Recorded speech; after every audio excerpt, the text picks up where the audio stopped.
School of Religion and Philosophy, Brother Suhail Raza,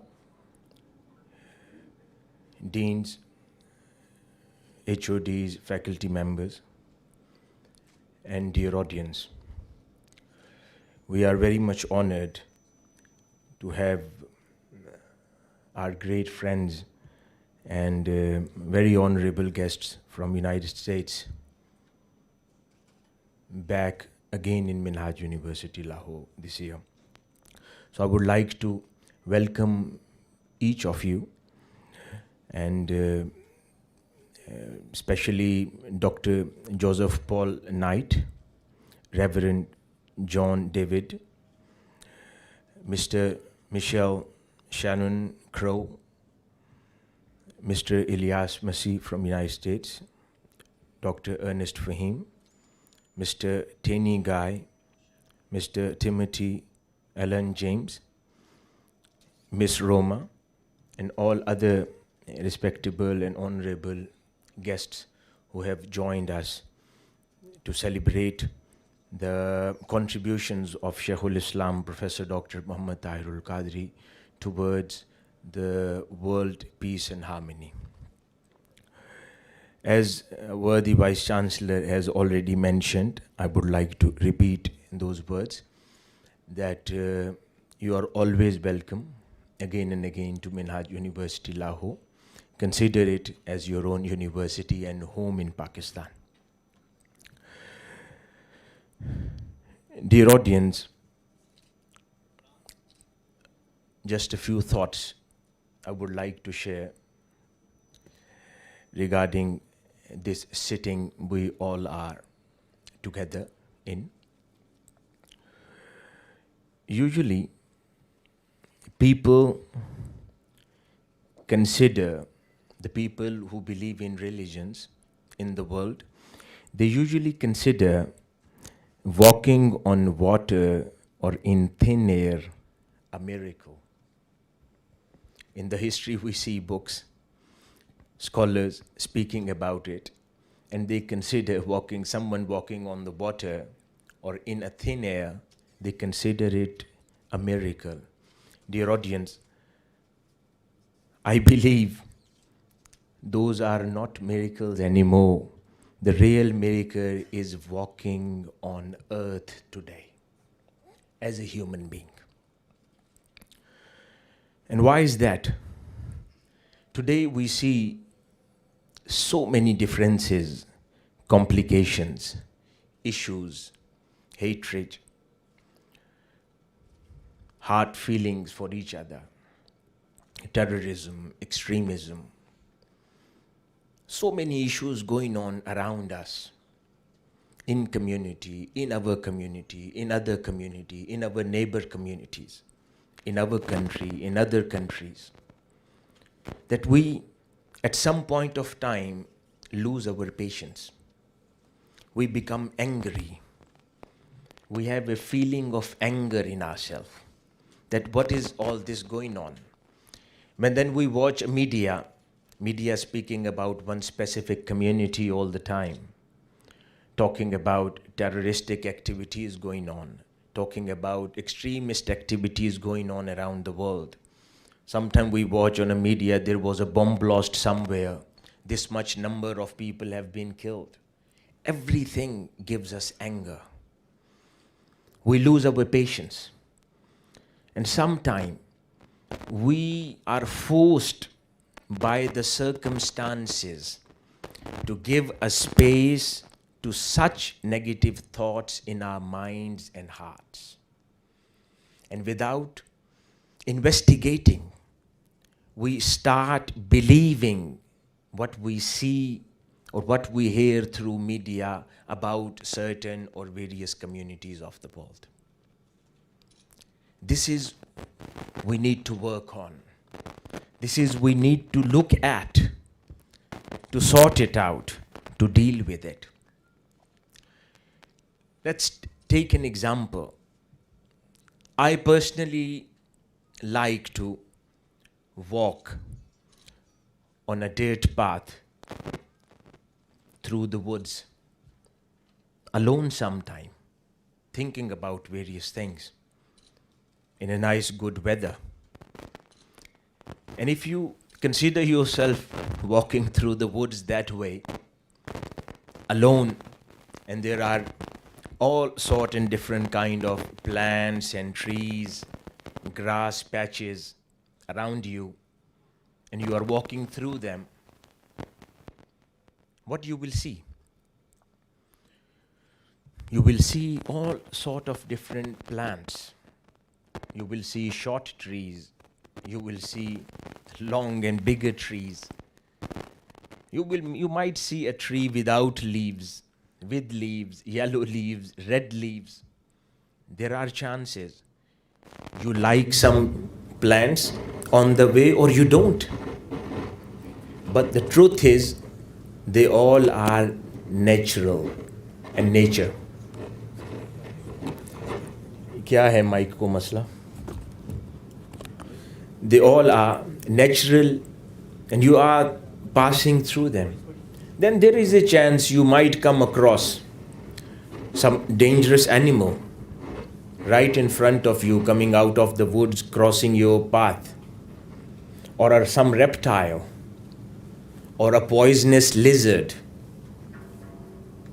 So you will have a feeling, a fearful feeling. You will be scared of it. Eliminate it. Because you are acting according to your own understanding and limited knowledge. You are only looking at that thing as a danger to you only. You are not looking at a bigger picture. That why God has created all these creatures. There are chances that there is some other purpose and reason of their lives.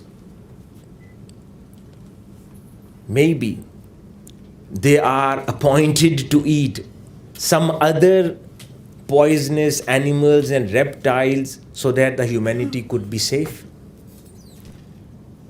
There is a whole ecosystem going on. But sometime when we decide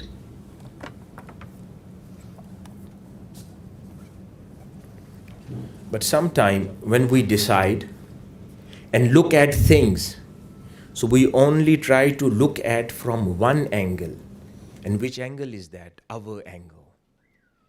If we are scared of something, we want to eliminate that element. But we have to bear that in mind, that that animal we see on our path, that animal is also scared of us. That's why we are feeling danger. We are feeling danger from that animal, and that animal is scared of us as well. So the both creations are scared of each other, and they both are waiting who attacks who first. That is the whole phenomena. So the problem is not with the creation, problem is with understanding. If we all decide, whatever we see in this world, the variations, various type of plants on the path, some smaller, some shorter, some longer, all sort of animals. Same examples can be applied on human beings, different sects, different religions, groups, communities, countries, everything. That's what we see all the time around us. If we decide, no, we don't have to eliminate something which we don't like. No, we have to understand the differences. We have to understand and respect the differences. And the only thing to remove the danger is to relax each other by understanding. If we are able to understand what exactly that animal or object from which we are feeling danger, if we are able to read its mind, we'll able to sort the situation out. And that object which is giving us a feeling of danger, that object will be relaxed, you will also be relaxed, and in a no time you will be in a good familiar, friendship-based relationship. And you will learn to live together without being fearful and scared of each other. This example of animal and wood was basically what I wanted to describe and suggest was that we are living in a world of over 7 billion people. So many religions around us. So many groups are around us. So many schools of thoughts are around us. And countries are around us. Everyone think differently. Everyone have their own objective, their own motive, their own purposes. Everyone look at the world and future in a different manner. So it's not about playing with the nature or disturbing the ecosystem created by the God. Every single thing is for purpose in this world. Even if the differences are there among the religions, it is for purpose. Otherwise, God would have never created them. If the differences between the school of thoughts are there, it is for purpose. So many countries around the world, it is for purpose. Variation in sizes and widths of various trees, flowers, fragrances, colors, it is for purpose. Variation in the weathers and seasons of the year, it is for purpose. We are not here in this world to alter and modify things according to our personal desires. Why we all are here for? To understand these variations created by God, respect them, accommodate them, and then live together. By understanding, we can make our journey much smoother. We have to pass this life anyway. Somebody will be living for 70 years, somebody would be living for 80, 90, 100 years max. We have to pass our life, whatever has been destined and assigned. So what matters is how we live our life and how we deal things, how we look at the differences and deal with those differences. This is the interfaith harmony. This is which can bring peace to the world and society. It's not about changing people. It's about changing your own self. It's about accommodating. It's about embracing the differences and respecting them. Living on your own belief and respecting others' beliefs. So creating the culture of understanding can give a better world to our next generations. Dear audience, every single one among us is actually writing a biography. Every single one among us, we all are writers, and we are writing a biography. Every single one. Even if someone feels that, no, I don't even know how to write a single page or a paragraph, still that person is writing a biography. Which biography? The life's biography. The biography of his own or her own life. Everyone has a book and a diary in his or her hand. There are so many pages in that diary. When we see a one page, so there are two sides to it. One side is day and other side is night of that day. And every single day we write something on one page.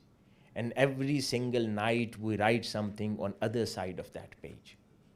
And the interesting thing about this biography and book is that whatever is in our intentions or whatever we do as an act, everything is written on the book. We cannot remove it. That will stay there. Even if we want to hide something, this book will never hide that. Whatever is in our hearts, it will be there on the pages. Whatever is in our thoughts, it will be there on those pages. And whatever we act, it will be there on those pages.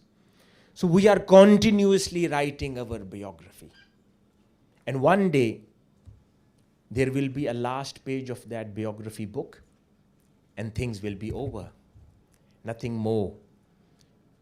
The person will be asked to leave the world, and that would be the last page of that book. You will not be able to, we will not be able to go back and revisit or change or modify that book. No. Whatever is once written, it's written. It will stay there. So this is the time. If we want to write a beautiful, interesting book, this is a time. When you go to a bookshop, what do you do exactly? You want to read a boring book or an interesting book? And what is the definition of an interesting book? So, in your own biography book, this is a question we all need to address. Do we want to look like a villain, or we want to look like a hero in our biography book? Or maybe a 500 years down the line, somebody is reading our biography. How do we want to look like? Do we want people to see, okay, this guy was a villain, a very bad man, destroying the humanity, killing people, thinking bad for the people, spreading hatred among the communities? Or you want people to look at you after 500 years that this guy was a flower with a very beautiful fragrance, spreading some beautiful fragrances around the society. So this is in our hand today and not tomorrow. If we want to write a beautiful book, this is the time. Doesn't matter whatever pages are gone, but whatever is left, we need to change it. And we can all do it together. So one book, everyone is writing, and then there is another book. The whole humanity is collectively writing. That's a book of time. The next generations will be looking at us. That those people, those intellectuals, those religious scholars, the scholars from Christianity, scholars from Muslim communities, scholars from Jewish communities, scholars from Hindus communities in 21st century, what they were doing? Were they uniting people then? Or they were creating more differences among them? This is another book which is continuously someone is writing it. And someone will for sure read it at some point of time in the history, in the world. Again, this is in our hand. And that book could be written in a nice manner, but that would require a collective effort. All the scholars from all the religions, communities, countries, they come together to write that beautiful book of history together, so that the generations coming after us, they could look back and say, no, the people and scholars in 21st century, they were the sensible people. They were doing something right for the people. They were doing something right for us. They were doing something right for the world. This is the message of Shaykh-ul-Islam. This is the message of Minhaj al-Quran International, and this is the message of Minhaj University, Lahore. This is what we all are doing together. This is what we are trying to do under the banner of School of Religion and Philosophy. This is what we are trying to do under the banner of Interfaith Relations, Directorate of Minhaj al-Quran International. And this is all what we are even doing today while sitting together. May God Almighty bless us all and provide us with strength to take some right decisions for us and for the generations coming after us. Thank you very much.